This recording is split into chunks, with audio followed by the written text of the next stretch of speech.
আমার সমস্ত প্রিয় ছাত্রছাত্রীদের আমার ইউটিউব চ্যানেলে সবাইকে স্বাগত। দেখো, আমি তোমাদের জন্য ক্লাস নিয়ে আসছি ক্লাস 10 এর জন্য। আর আমি আগে অনেক ক্লাসই করেছি, তোমরা দেখবে যদি না দেখে থাকো ক্লাসগুলো অবশ্যই। আর আমার চেষ্টা তোমাদের জন্য বেস্ট কন্টেন্ট আনা, যে তোমাদেরকে ছবি দিয়ে ভালো করে বোঝানো যায়, সেই চেষ্টাই আমি করছি। আর আজকের ভিডিওতে আমরা দেখব ভূমিরূপ পরিবর্তনে বায়ুর কাজগুলো দেখব, ঠিক আছে? বায়ু কিভাবে ভূমির পরিবর্তন করে, সেইটা হচ্ছে আমাদের আজকের টপিক। চলো তাহলে শুরু করা যাক। দেখো, বায়ুর কাজ ও ইওলিয়ান প্রসেস। দেখো, তোমরা জানো যে গ্রিক বায়ু দেবতা ছিল ইওলোস, ঠিক আছে? ইংলিশটাও দিয়ে দিচ্ছি, দেখবে এখানে। গ্রিক বায়ু দেবতা ছিল ইওলোস। এর নাম অনুসারে বায়ু প্রবাহের কাজকে ইওলিয়ান প্রসেস বলা হয়। তাহলে বায়ু প্রবাহের যে কাজ তাকে বলা হয় ইওলিয়ান প্রসেস। কার নাম অনুসারে? গ্রিক বায়ু দেবতা ছিল ইওলোস, ইওলোসের নাম অনুসারে, ঠিক আছে? এটা একটু মনে রাখবে, পরীক্ষার জন্য না হোক জেনারেল নলেজের জন্য মনে রাখাটা বেটার, ঠিক আছে? দেখো, বায়ুর কাজ প্রধানত 3টি অঞ্চলে দেখা যায়। কি কি? দেখো, একটা হচ্ছে মরুভূমি অঞ্চল, ঠিক আছে? এটা প্রধান অঞ্চল, মনে রাখবে মরুভূমি অঞ্চলটা প্রধান। এখানে বার্ষিক বৃষ্টিপাতের পরিমাণ দেখো মনে রাখবে 25 সেন্টিমিটারের কম। আর একটা হচ্ছে মরুপ্রায় অঞ্চল, যেখানে বৃষ্টিপাতের পরিমাণ 25 থেকে 50 সেমির মধ্যে, ঠিক আছে? এটা মনে রাখবে। আর একটা হচ্ছে উন্মুক্ত সমুদ্র উপকূল অঞ্চল, উন্মুক্ত সমুদ্র উপকূল অঞ্চল। তাহলে মনে রাখবে বায়ুর কাজ প্রধানত 3টি অঞ্চলে দেখা যায়। কি কি? একটা মরুভূমি অঞ্চল, এটা প্রধান অঞ্চল, ঠিক আছে? বার্ষিক বৃষ্টিপাতের পরিমাণ 25 সেন্টিমিটার কম যেখানে। মরুপ্রায় অঞ্চল, যেখানে বৃষ্টিপাত 25 থেকে 50 সেমি। আর উন্মুক্ত সমুদ্র উপকূল। তাহলে এই 3টে ভাগে ভাগ করা যায়। নেক্সট দেখো, দেখো ভেরি ভেরি ইম্পর্টেন্ট এই জায়গাটা, এবং এক্সাম্পল সমেত আমি ছবি সমেত তোমাদের জন্য নিয়ে এসেছি। তোমরা দেখো, পৃথিবীর প্রধান ক্রান্তীয় উষ্ণ মরুভূমি, একটা হচ্ছে ক্রান্তীয় আর একটা হচ্ছে উপক্রান্তীয়। প্রথমে আমরা ক্রান্তীয়টা দেখে নিই, তারপর উপক্রান্তীয়টা দেখবো, ঠিক আছে? দেখো, ইংলিশে বলে hot desert of the world. একটা হট ডেজার্ট আর একটি কোল্ড ডেজার্ট। এর পরেরটাই দেখো, আমি তোমাদের দেখাচ্ছি। দেখো দেখো এখানে দেখো, দেখো কোল্ড ডেজার্ট এর পরেরটাই দেখবো, ঠিক আছে? প্রথমে আমরা হটটা দেখে নিই, হট ডেজার্টটা, তারপরে কোল্ড ডেজার্টটা দেখবো, ঠিক আছে? দেখো, মনে রাখবে পৃথিবীর মোট যে স্থলভাগ তার 20% হলো উষ্ণ মরুভূমির অন্তর্গত। আর এখানে বায়ুর কাজ সব থেকে বেশি। আর কত ডিগ্রি অক্ষাংশের মধ্যে লোকেটেড এই যে অংশটা? মনে রাখবে 10 থেকে 30 ডিগ্রি অক্ষাংশের মধ্যে লোকেটেড। দেখো পুরো ম্যাপ, দেখো 30 30, ঠিক আছে? 10 থেকে 30-এর মধ্যে। দেখো এটা 0 ডিগ্রি, ঠিক আছে? 30-এর মধ্যে দেখো, তাহলে 10 থেকে 30-এর মধ্যে এটার অবস্থান, এটা একটু মনে রাখবে। এবার দেখো লোকেশনগুলো ভালো করে দেখো। দেখো এখানটাতে তোমরা জানো আফ্রিকা কন্টিনেন্ট, তাই তো? আফ্রিকা মহাদেশ। দেখো আফ্রিকার মধ্যে মনে রাখবে সাহারা, এটা হচ্ছে বৃহত্তম। এছাড়াও কালাহারি রয়েছে, নামিব রয়েছে, এগুলো আফ্রিকার মধ্যে পড়ে। এগুলো হট ডেজার্ট। পরীক্ষায় প্রশ্ন পড়বে কিন্তু এমসিকিউ, যে আফ্রিকার হট ডেজার্ট অপশনের মধ্যে দিল কোনটি? তো মনে রাখবে সাহারা, কালাহারি আর একটা হচ্ছে নামিব, ঠিক আছে? এই 3টে মনে রাখবে, ভেরি ভেরি ইম্পর্টেন্ট। দেখো এশিয়ার মধ্যে, দেখো এশিয়ার মধ্যে দেখো, দেখো পুরো লোকেশনটা দেখো দিয়েছি, দেখো এখানটা, ঠিক আছে? পুরো লোকেশন দিয়ে দিয়ে দেখো, আমি দেখিয়েছি তোমাদের জন্য। দেখো এশিয়ার মধ্যে মনে রাখবে রাব আল খালি আর একটা থর, যেটা ভারত পাকিস্তানের মধ্যে আছে, মানে এই জায়গাটা, এইখানটা করে দেখবে থর মরুভূমিটা আছে, ঠিক আছে? আর দেখো উত্তর আমেরিকা চলে আসো 3 নম্বর। দেখো উত্তর আমেরিকা, দেখো এখানটা সোনেরান, ঠিক আছে? একটা মনে রাখবে নাম সোনেরান, আর একটা হচ্ছে মোজাভে, ঠিক আছে? এখানটা এই কার্ডটা কেটে দেবে, এই কার্ডটা হবে না, একটু গন্ডগোল হয়ে গেছে, এই কার্ডটা দিয়ে ফেলেছে। এটা হবে সোনেরান আর মাজাভে, ঠিক আছে? তাহলে এটা ভেরি ভেরি ইম্পর্টেন্ট, মনে রাখবে যে উত্তর আমেরিকার মধ্যে যে হট ডেজার্টগুলো রয়েছে সেটার নাম কি? একটা হচ্ছে সোনেরান আর একটা হচ্ছে মাজাভে, ঠিক আছে? এবার দক্ষিণ আমেরিকা চলে এসো, দেখো এখানটা, দেখো দক্ষিণ আমেরিকা রয়েছে আটাকামা, এটা শুষ্কতম একটা মরুভূমির নাম হচ্ছে আটাকামা। আর হচ্ছে সেচুরা, সেচুরা। আটাকামাটা মনে রাখবে, ভেরি ভেরি ইম্পর্টেন্ট। আর সেচুরাটাও মনে রাখবে, বাট আটাকামাটা ভেরি ভেরি ইম্পর্টেন্ট। দক্ষিণ আমেরিকার একটা হট ডেজার্টের নাম যদি বলে, উষ্ণ মরুভূমির নাম, তাহলে হবে আটাকামা, ঠিক আছে? উত্তর আমেরিকার বললে সোনেরান এবং মাঝাবে। আফ্রিকার বলে কি কি হবে? সাহারা, কালাহারি আর নামিব। আর এশিয়ার বললে হবে থর, এছাড়াও রয়েছে বাব আল খালি, ঠিক আছে, রাব আল খালি,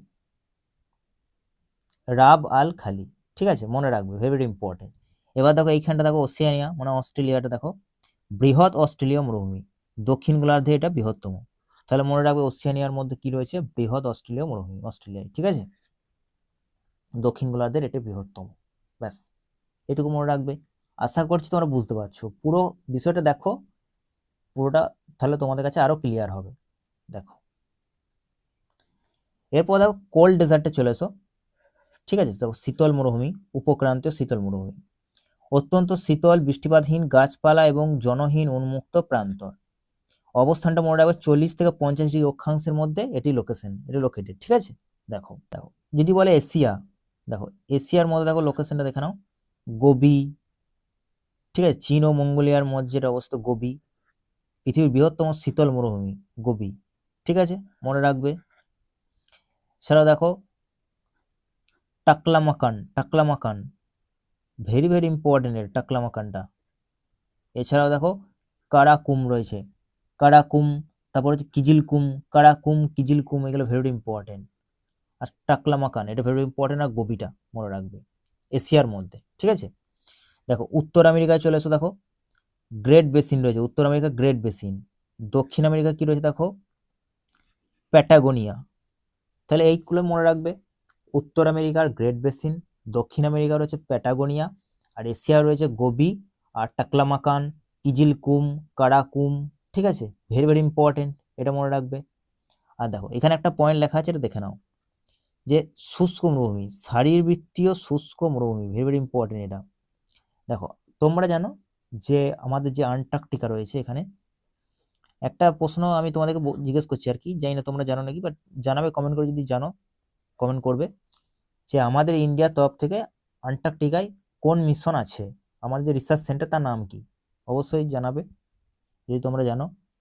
আন্টার্কটিকায় বরফের মধ্যে সঞ্চিত, ঠিক আছে, জল উদ্ভিদ জন্মানো সহায়ক না হওয়ায় একে শারীরবৃত্তীয় শুষ্ক মরুভূমি বলে। দেখবে আন্টার্কটিকা একটা মরুভূমির মধ্যে অন্তর্গত, কি মরুভূমি না শুষ্ক মরুভূমি, শারীরবৃত্তীয় শুষ্ক মরুভূমির মধ্যে অন্তর্গত, সেখানে কোনো জনবসতি নেই, ঠিক আছে। এবার দেখো গঠনগত উপাদানের ভিত্তিতে উষ্ণ মরুভূমির আবার শ্রেণীবিভাগ আছে, উষ্ণ যে মরুভূমিগুলো দেখলাম, হট ডেজার্টগুলো, তাদের আবার শ্রেণীবিভাগ আছে, সেগুলো আমরা ফটাফট চলো দেখে নিই। দেখো একটা হচ্ছে বলে আর্গ, যেটাকে বলে বালিময় মরুভূমি, যেমন সাহারা, এটা মনে রাখবে, ঠিক আছে। আর তুর্কিস্তানে রয়েছে কুম, এই দুটোই মনে রাখবে। আর দেখো একটা শিলাময় মরুভূমি যেটা হামাদা, ঠিক আছে, এখানে ইংলিশটা লেখাই দেখবো হামাদা বলে, শিলাময় মরুভূমি, যেমন সাহারাই হামাদা রয়েছে, সাহারাই হামাদা, এক্সাম্পলগুলো মনে রাখবে, ভেরি ইম্পর্টেন্ট। আর একটা দেখো রয়েছে রেগ বা সেরির, যেটা পাথুরে মরুভূমি। ছবিগুলো দেখো দিয়ে দিয়েছি, ছবিগুলো তোমরা দেখবে। তোমরা যদি পিডিএফ চাও আমাকে কমেন্ট করে জানাবে, আমি পিডিএফটা আমার টেলিগ্রাম চ্যানেল প্রোভাইড করে দেবো। দেখবে শুভম মন্ডল জিওগ্রাফি বলে একটা টেলিগ্রাম চ্যানেল রয়েছে, আমি তো লিঙ্ক দিয়ে দেবো তোমাদেরকে, এখানে যুক্ত হয়ে যাবে। তোমরা যদি চাও আমি তোমাদের পিডিএফটা শেয়ার করে দেবো, ঠিক আছে, ওখান থেকে তোমরা রিভাইজ করতে পারবে।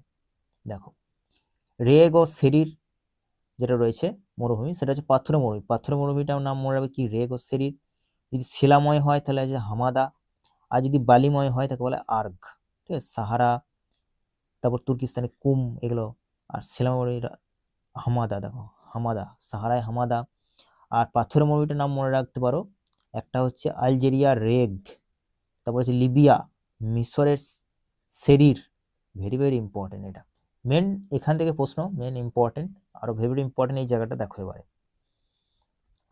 দেখো আজকে আমাদের টপিক হলো তাহলে বায়ুর ক্ষয় কাজটা আমরা দেখছি, তাই তো, অর্থাৎ ইরোশনাল ল্যান্ডফর্ম ক্রিয়েটেড বাই উইন্ডের ক্ষয় কার্যের ফলে কি কি ভূমিরূপ সৃষ্টি হয় সেগুলো দেখো এক নজরে আমি দিয়ে দিয়েছি। কি হয়, একটা অপসারণ গর্তের সৃষ্টি হয়, অর্থাৎ ডিফ্লেশন হলো, মানে গর্ত, ঠিক আছে, ডিফ্লেশন হলো। আর দেখো একটা গোড় সৃষ্টি হয়, আমরা পুরো ডিটেলসে দেখবো, জাস্ট প্রথমে আমরা একটু মানে ওভারভিউ করে নিচ্ছি আর কি পড়ার আগে। তারপর হচ্ছে জিউগেন, ঠিক আছে, জিউগেন দেখবো, ইয়ারদাং দেখবো, আর ইনসেলবার্জ দেখবো। তাহলে এই 5টি ভূমিরূপ, পাঁচটি প্রধান ভূমিরূপ সৃষ্টি হয়। এবার আমরা একটা একটা করে চলো দেখে নিই। দেখো অপসারণ গর্ত বা ডিফ্লেকশন হলো, ঠিক আছে, ডিপ্রেশন হবে না, ডিফ্লেকশন হবে, ঠিক আছে, এই বানানটা একটু ভুল হয়ে গেছে, আমি ঠিক করে দিচ্ছি।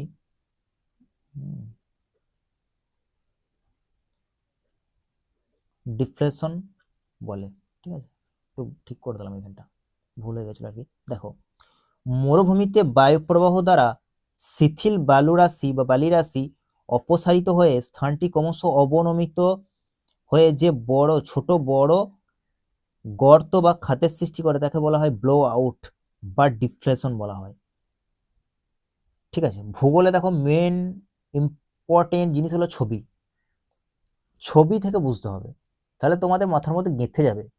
কিন্তু তোমরা যদি মুখস্থ করো পরীক্ষার হলে গিয়ে কিন্তু লিখতে পারবে না, ভুলে যাবে কি পড়েছিলাম ও কি হতে পারে।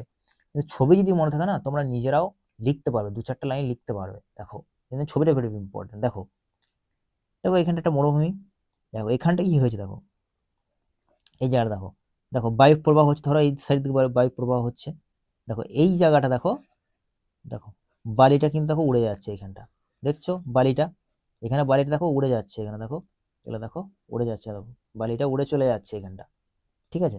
দেখো প্রথম ধাপ দেখো, শিথিল বালুরাশি ছিল এখানটা, প্রবল বায়ু প্রবাহ হচ্ছে এইখানটা, এইখানটা, সেখানে কি বায়ু প্রবাহ দেখো, প্রবল বায়ু প্রবাহ স্থানান্তর হচ্ছে, বালিটা দেখো অন্য জায়গায় চলে যাচ্ছে, এখানকার বালিটা দেখো অন্য জায়গায় যাচ্ছে, স্থানান্তর হচ্ছে আর কি। এবার এইখানে যে ভূমিটা সেটা কি হচ্ছে, দেখো অবনমিত ভূমির উপরে পরিণত হচ্ছে। আর এর ফলে যে গর্তের সৃষ্টি হলো, এই যে গর্ত সৃষ্টি, এটাকে বলছে ডিফ্লেশন হলো, ঠিক আছে।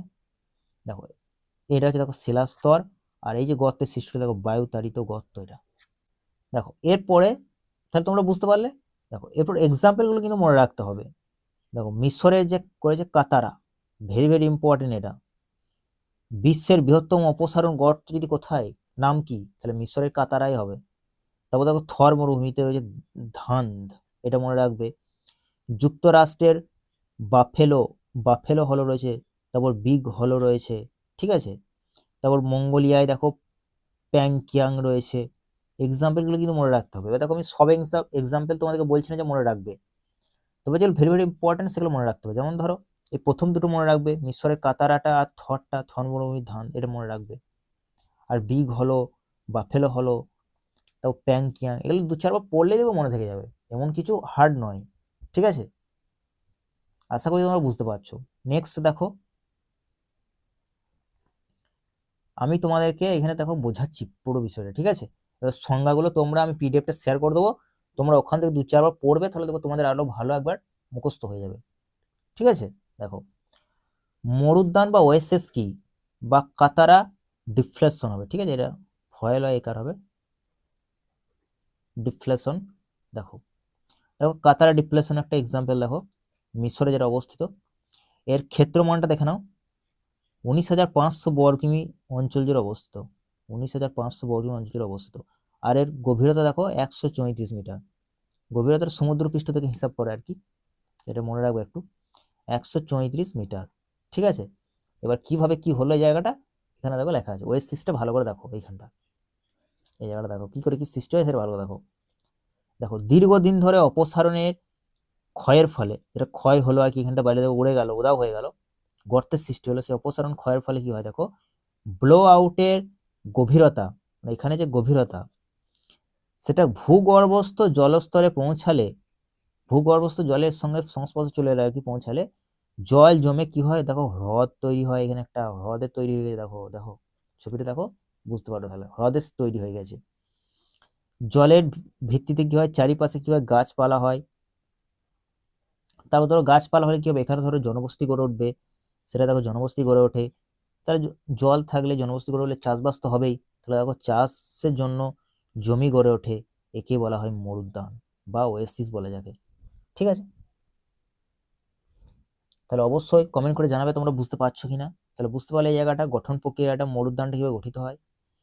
দীর্ঘদিন ধরে অপসারণ যে ক্ষয়ের ফলে কি হয়, ব্লো আউটের যে গভীরতা, এই যে গভীরতা, এখানটা যে গভীরতা, এইখানটা গভীরতা ভূগর্ভস্থ জলস্তরের সংস্পর্শে এলে কি হবে, পৌঁছালে জল জমে হ্রদ তৈরি হয় এখানে একটা, ঠিক আছে।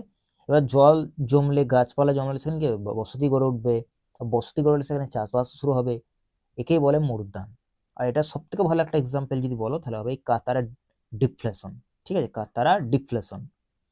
যা 19,500 বর্গকিমি অঞ্চল জুড়ে ক্ষেত্রমান এটা, আর গভীরতা হচ্ছে 134 মিটার।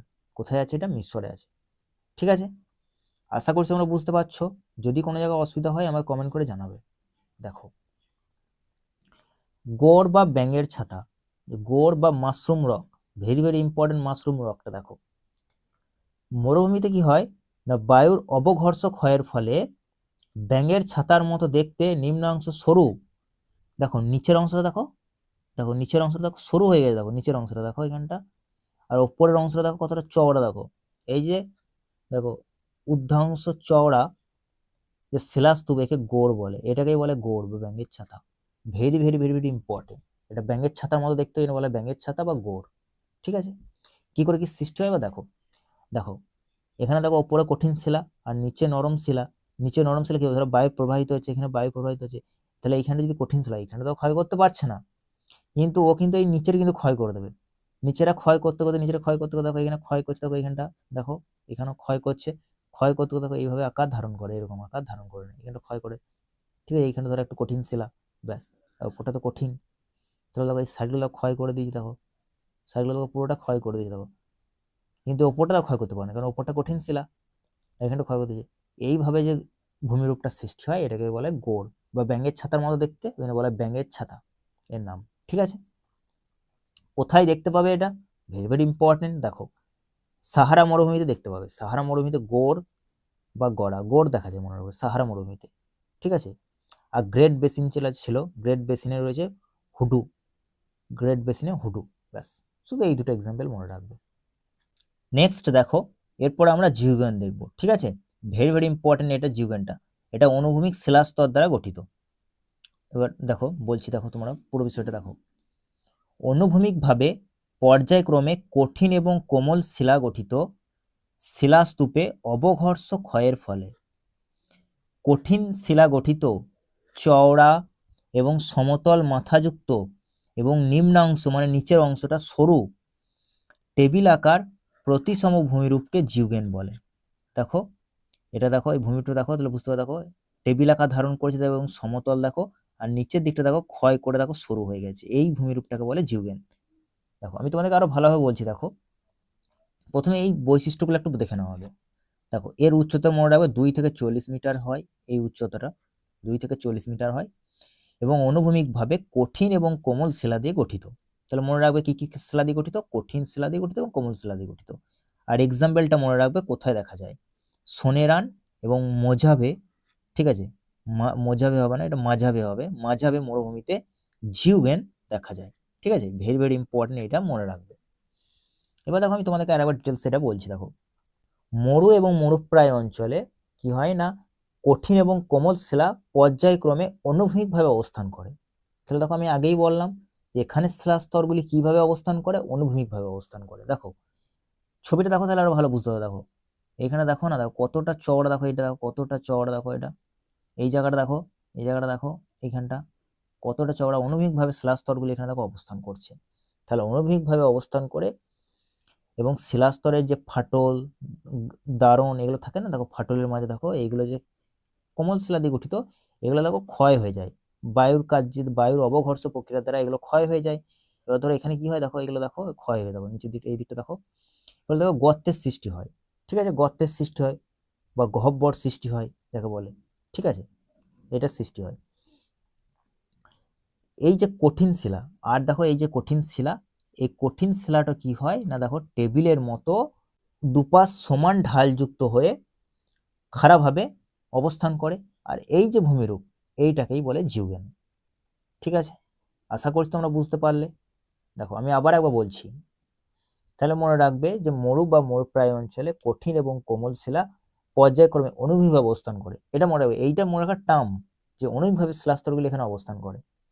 এবং শিলাস্তরে যে ফাটল বা দারণ বরাবর কি হয় না, দেখো এগুলো দারণ বা ফাটল বরাবর কি হয়, এগুলো দেখো বায়ু প্রভাবিত হচ্ছে, এখানে বায়ু অবঘর্ষ প্রক্রিয়া দেখো এগুলো ক্ষয় করে, এর ফলে কি হয়, দেখো এই সাইডগুলো দেখো গহ্বরের সৃষ্টি হয়, দেখো এই সাইডগুলো দেখো গহ্বরের সৃষ্টি হয়ে গেছে, হয়। ঠিক আছে, কিন্তু যে কঠিন শিলা এটা কি বলতো, টেবিলের আকার ধারণ করে, দেখো উপরটা প্রায় সমতল হয়, টেবিলের আকারে খাড়াভাবে, হ্যাঁ নিচের দিকটা দেখো সরু, নিচের দিকটা সরু হয়ে যায়। এইভাবে যে ভূমিরূপটা গঠিত হয় এটাকে বলে জিওগেন। তাহলে উচ্চতর মনে রাখবে 2 থেকে 40 মিটার, অনুভূমিক, কঠিন এবং কোমল শিলা দিয়ে গঠিত, আর সোনেরান এবং মাঝাবে মরুভূমিতে এই জিওগেন দেখা যায়।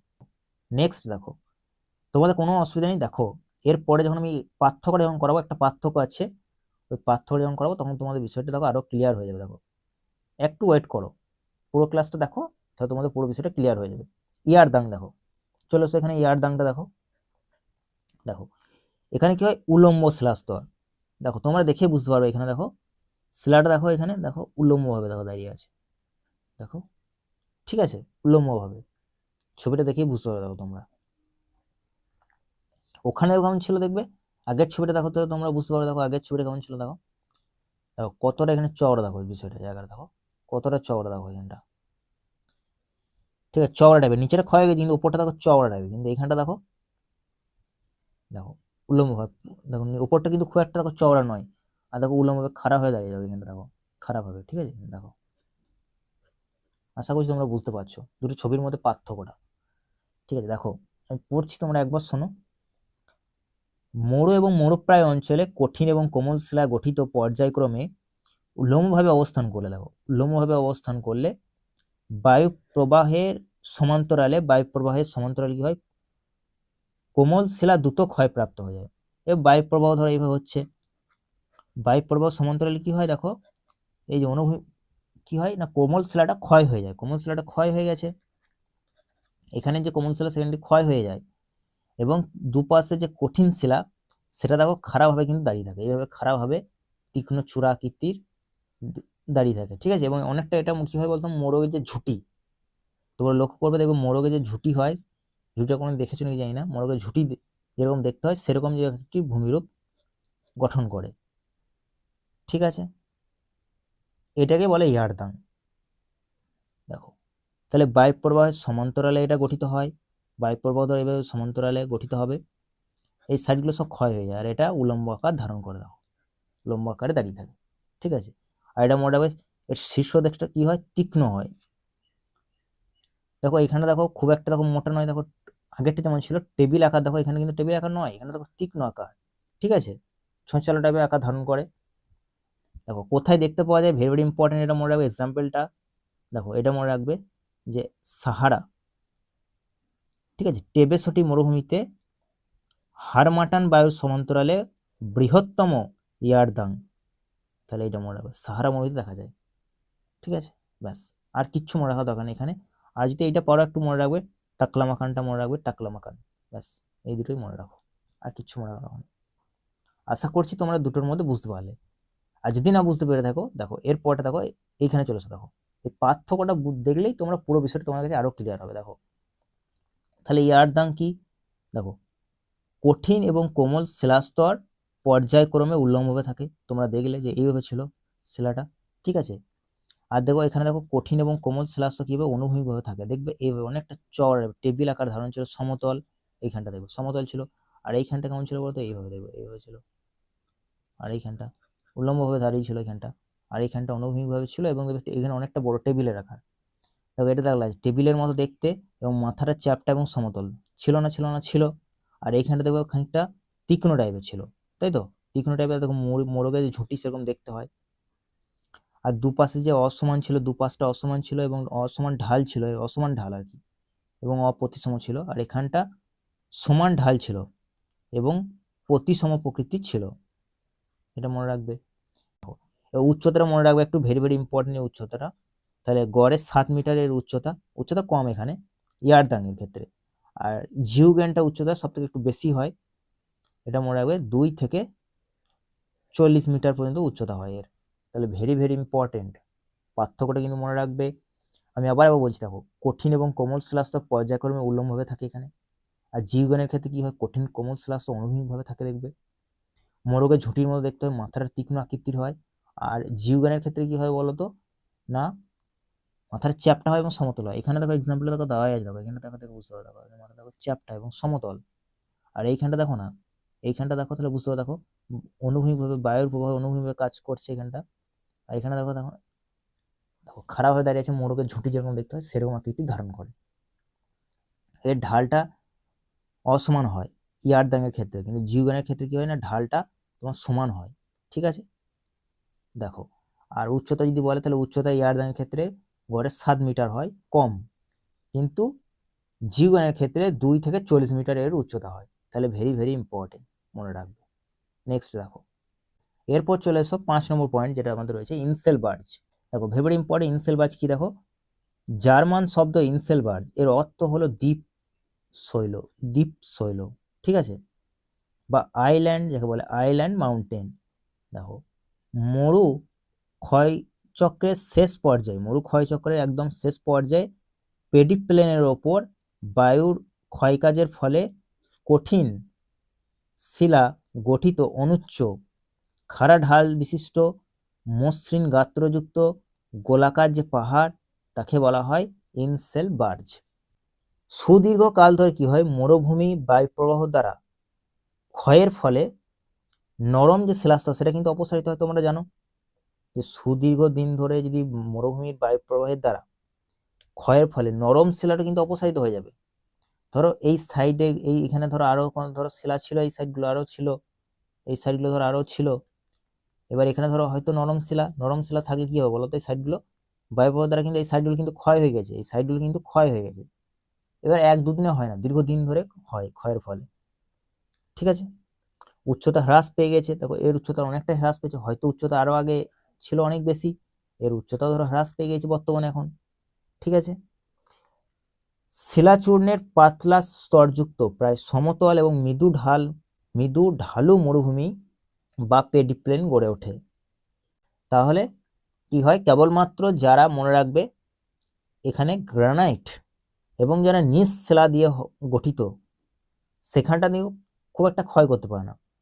এখানে যে তোমরা দেখতে পাচ্ছ চিত্রটা, এখানটা কিন্তু ক্ষয় করতে পারে নাই। কেন ক্ষয় করতে পারে নাই? কারণ এখানের মধ্যে দেখো গ্রানাইট এবং নিজ শিলা দিয়ে গঠিত, এটি ওই জন্য এটা ক্ষয় করতে পারে নাই। ঠিক আছে, ক্ষয় প্রতিরোধ করে। এবং স্বল্প উঁচু, এখানে দেখো লেখাই ছিল অনুচ্চ, ঠিক আছে, অনুচ্চ মানে দেখো খুব একটা কিন্তু উঁচু হয় না, খাড়া ঢাল থাকে, দেখো ঢালটা দেখো খাড়া, স্লোপ লেখা আছে 70 ডিগ্রি থেকে 80 ডিগ্রি। ঠিক আছে, এবং মসৃণ গাত্র, এই গাত্রটা দেখো মসৃণ হয়, ঠিক আছে, মসৃণ হয়। এবং গোলাকার পাহাড়, দেখো গোলাকার, লেখা আছে দেখো গোলাকার পাহাড়, গোলাকার আকার ধারণ করে। ঠিক আছে, এই ধরনের স্বল্প উঁচু গোলাকার মরু পাহাড় বা টিলা রূপে বিচ্ছিন্ন দ্বীপের আকারে যে ভূমিরূপ দাঁড়িয়ে থাকে সেটাকেই বলে ইনসেলবার্জ। এটা হচ্ছে ভেরি ভেরি ইম্পর্টেন্ট একটা। দেখো এরপর নেক্সট চলে এসো, দেখো যে এই যে ইনসেলবার্জ, এটা কে নামকরণ করেছে, কি কে নামকরণ করেছে, তো এটা মনে রাখবে একটু। দেখো ভূতত্ত্ববিদ এস পাসার্জ এর নাম অনুসারে তিনিই নামকরণ করেছে এই ধরনের ভূমিরূপকে ইনসেলবার্জ। ঠিক আছে, আর দেখো এখানে গঠনটা লেখা আছে, এটি কঠিন গ্রানাইট এবং নিজ শিলায় এটি গঠিত হয়। এটা এই জায়গাটা ভেরি ভেরি ইম্পর্টেন্ট, মনে রাখবে। আর দেখো বর্ণিত রূপটা মনে রাখবে, এটা ভেরি ভেরি ইম্পর্টেন্ট। দেখো ইনসেলবার্জ যখন ধরো ক্ষয়প্রাপ্ত হয়ে যদি ছোট হয়, ইনসেলবার্জটা দীর্ঘদিন ধরে ক্ষয়ের ফলে যদি ছোট হয়, সেটাকে বলে টর, মনে রাখবে একটু। ঠিক আছে, এখানে না লেখা নাই, মিসিং হয়ে গেছে, টর মনে রাখবে। দীর্ঘদিন ক্ষয়ের ফলে সেটা যদি ছোট হয়, এবার ধরো গম্বুজ আকারে যে ইনসেলবার্জ দেখতে পাও, গম্বুজ আকারে, ঠিক আছে, সেটাকে বলা হয় বর্ন হার্ড। আর কোপিসটা কি, বা এটাকে বলা হয় কোপিস বা কোপিজও বলে। এটা কি দেখে নাও, এটা হলো ইনসেলবার্জের গভীরভাবে ক্ষয়প্রাপ্ত হয়ে বোল্ডার স্তূপে পরিণত হলে, দেখো লেখাই আছে গভীরভাবে ক্ষয়প্রাপ্ত হয়ে বোল্ডারে পরিণত হলে সেটাকে বলা হয় কোপিজ। ঠিক আছে, তাহলে ভেরি ভেরি ইম্পর্টেন্ট, এটা একটু মনে রাখবে। নেক্সট দেখো, এরপর আমি পুরো বিষয়টা তোমাদের এক জায়গায় দিয়ে দিয়েছি। তাহলে দেখো এইভাবে মরুভূমির যে ভূমিরূপটা দেখতে পাও এটাকে বলে ইনসেলবার্জ, এটাকে যেভাবে দেখতে পাও এটাকে বলে গোর, এইভাবে যে ভূমিরূপটা দেখতে পাও দাঁড়িয়ে থাকে এটাকে বলে ইয়ারদাং। আর এইভাবে যে দেখো অনুভূমিকভাবে সমতল দেখো টেবিল আকারে যে ভূমিরূপটা এটাকে বলে জিউগেন। আর এইভাবে যে দেখতে পাও ভূমিরূপটা এটাকে বলে অপসারণ গর্ত বা মরুদ্যান, ওয়েসিস। তাহলে দেখো আজকে ছিল আমাদের এই পর্যন্ত ক্লাস। কেমন ক্লাস লাগলো অবশ্যই কমেন্ট করে জানাবে। আমি চেষ্টা করছি তোমাদেরকে বেস্ট ভাবে বোঝানো, বেস্ট কিছু দেওয়া। ঠিক আছে, আর তোমরা জানিও কেমন লাগছে, তাহলে আমি নেক্সট ক্লাস থেকে আরো আমার নিজেরটা ইমপ্রুভ করতে পারবো। দেখা হবে নেক্সট ক্লাসে। তোমরা সবাই ভালো করে পড়াশোনা করো।